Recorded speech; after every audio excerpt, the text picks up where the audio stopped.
Over the past few episodes, we have done extensive work to the hull of this 1974 West Sail 32.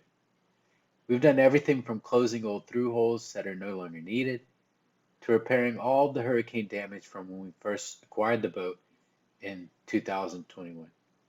So far, with all the projects done and more, we're finally able to paint. In this episode, we'll be applying 2 layers of barrier coat and we'll walk through some of the steps and tips for that. We are finally at the point where we can finish the bottom of the boat. And while we still have one more layer of barrier coat and 2 coats of bottom paint, that'll be in part 2. So please subscribe so you don't miss any of the future projects as we get this blue water boat back to the Atlantic Ocean.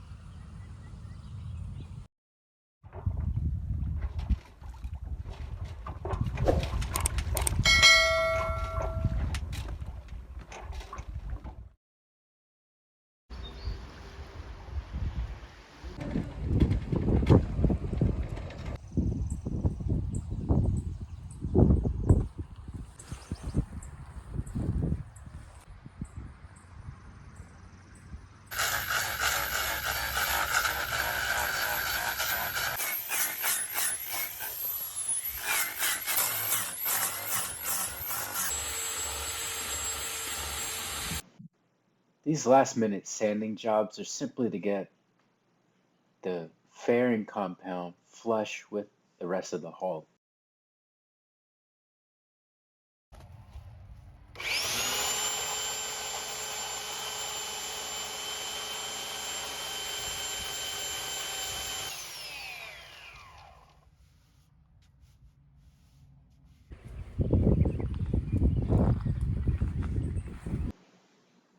So with this last preparation step, we give the boat a good wash. It's ready to be wiped down with solvent, and then we're ready to paint.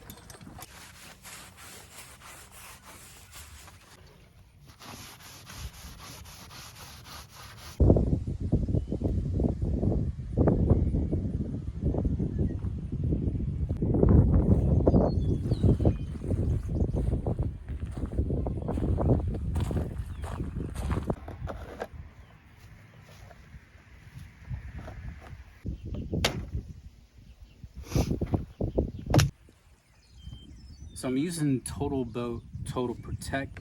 This is a 2-part high build epoxy primer and barrier coat for gel coat blister prevention and repair. So this primer kind of serves 2 purposes. It lets me seal up the bottom of the boat. That will prevent moisture from penetrating the gel coat, and that's what will cause osmosis and blisters. But secondly, it also gives the bottom paint, the ablative bottom paint that will go on last, a good surface to adhere to. So this will give us good protection. It will seal up the bottom, and that's the main thing. So the kit does come with some options for the roll cover. These mohair 3/16, 3/8 of an inch nap. So I'm gonna go with the 3/8, and that'll give me 2 to 3 coats of TotalProtect. So this gives me, once it's dry, this will leave sort of 4 mils dry, and then this one here 2.5 mils dry.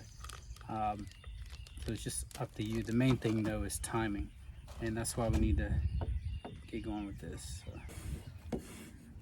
So I had this pre-mixed at Lowe's, so it's looking good.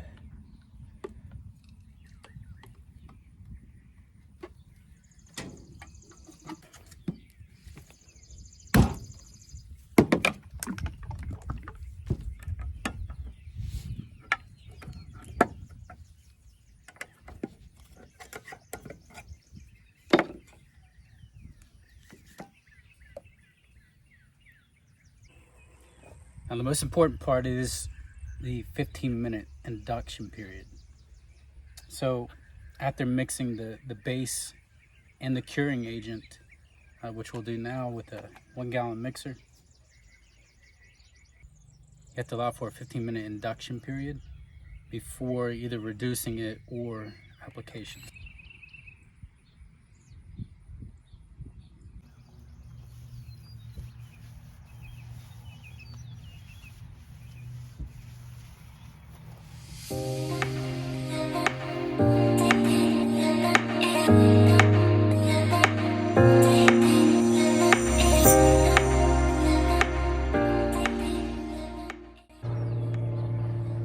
So yeah, I want to keep track of my time here because the dry time to recoat, with more Total Protect is about 2 hours here at almost 90 degrees Fahrenheit. Uh, Obviously, I do have up to 60 days for that overcoat window, but we're going to do 2 coats today.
So with this product, the best way to know when it's time to recoat or overcoat is to press with your thumb. If you see it visible on the surface, as you see here,